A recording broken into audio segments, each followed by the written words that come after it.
Saudi আরব stock করে building থেকে পড়ে গেছে, আল্লাহ তাকে আপনি সুস্থতা দান করেন। রব্বুল আলামিন এই সমস্ত কঠিন আশঙ্কা বিপদ মুসিবত থেকে তাকে হেফাজত করেন। আয় আল্লাহ, সে যে উদ্দেশ্যে বিদেশে গিয়েছে, আল্লাহ আপনি তো জানেন প্রবাস জীবন বড় কঠিন জীবন, বড় কষ্টের জীবন।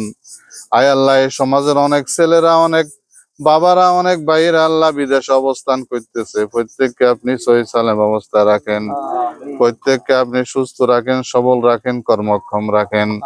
রব্বুল আলামিন, আয় আল্লাহ 25 রমজান শেষ প্রান্তে এসে আল্লাহ আসর নামাজের পরে দোয়া কবুলের সময়, আয় আল্লাহ আমরা আপনার কালামে পাক থেকে তেলাওয়াত করেছি, দুরূদ শরীফ পড়েছি। আজকে ইফতারের জন্য যা কিছু খরচ করা হয়েছে, আয় আল্লাহ আমাদের এই সমস্ত আমলগুলি কবুল আর মঞ্জুর করে নাও। রব্বুল আলামিনের সওয়াব বিশ্ব নবী মুহাম্মদুর রাসূলুল্লাহ সাল্লাল্লাহু আলাইহি সাল্লামের রওজা তারে পৌঁছিয়ে দাও। বাবা আদম আলাইহিস সালাতু ওয়াস সালাম থেকে নিয়ে শুরু করে আজ পর্যন্ত যত মুসলমান নরনারী অন্ধকার কবরে শায়িত, রব্বুল আলামিন তাদের সকলের কবরে সওয়াব পৌঁছিয়ে দাও।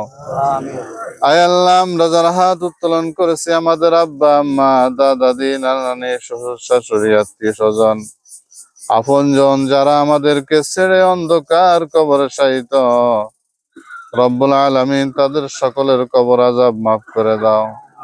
আয় আল্লাহ, তাদের কবরগুলিকে জান্নাত বানায়া দাও।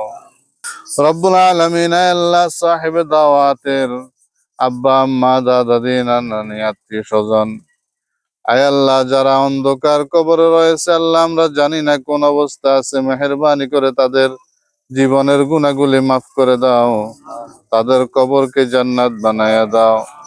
আয় আল্লাহ তাদের যত আহলে আওলাদ দুনিয়াতে বেঁচে আছে, আল্লাহ তাদের সবাইকে হায়াতে তয়্যিবা দান করে দাও। রব্বুল আলামিন, আয় আল্লাহ যার জন্য দোয়া চাওয়া হয়েছে আপনি তো জানেন, আয় আল্লাহ তাকে আপনি সহিহ সালেম অবস্থায় রাখেন, সকল বিপদ মুসিবত থেকে হেফাজত করেন। ওনার বড় ভাই অসুস্থ, আয় আল্লাহ তাকে শাফায়ে আজিলা দান করেন।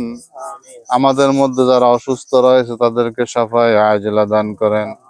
আমাদের পরিবারের মধ্যে যারা অসুস্থ তাদের সবাইকে সুস্থতা দান করেন। আয় আল্লাহ সুস্থ নেয়ামত আমাদের সবাইকে দান করেন। রব্বুল আলামিন, রমজানের শুরু থেকে আজ পর্যন্ত আয় আল্লাহ আমরা যতটি রোজা রেখেছি, সেহরি, তারাবি, ইফতারি, কোরআন তেলাওয়াত, তাসবিহ, তাহলিল, দান, সদকা, যত নেক আমল করেছি, মেহেরবানি করে আল্লাহ আমাদের এই সমস্ত আমলগুলি আপনি কবুল আর মঞ্জুর করে নিন। আয় আল্লাহ যে কয়টা রোজার সামনে রয়েছে, আল্লাহ সুস্থতার সাথে আদায় করার তৌফিক দিয়ে দেন। আয় আল্লাহ আমরা সকলে গুনাহগার, আয় আল্লাহ আমাদের সকলের জীবন যৌবনের সব গুনাহগুলি মাফ করে দাও। আমাদের বাকি জীবন ইসলামের জন্য কবুল করে নাও। আয় আল্লাহ খাস করে এই বাড়ির উপর আপনি রহমত নাজিল করেন। এই বাড়ির মধ্যে বসবাসকারী প্রত্যেকের জান, মাল, ইজ্জত, আবরুকে আপনি হেফাজত করেন। আয় আল্লাহ এই এলাকার সকল মানুষকে আপনি হেফাজত করেন। আয় আল্লাহ আমাদের মসজিদের যত মুসল্লি, সকল মুসল্লিদেরকে আপনি কবুল করেন। আমাদের মুসল্লিদের মধ্যে যারা অন্ধকার কবরে চলে গেছে, আল্লাহ তাদের সবাইকে আপনি মাফ করে দেন। ربنا تقبل منا إنك أنت السميع العليم وتب علينا إنك أنت التواب الرحيم واجعل آخر كلامنا عند الموت لا إله إلا الله محمد رسول الله صلى الله عليه وسلم.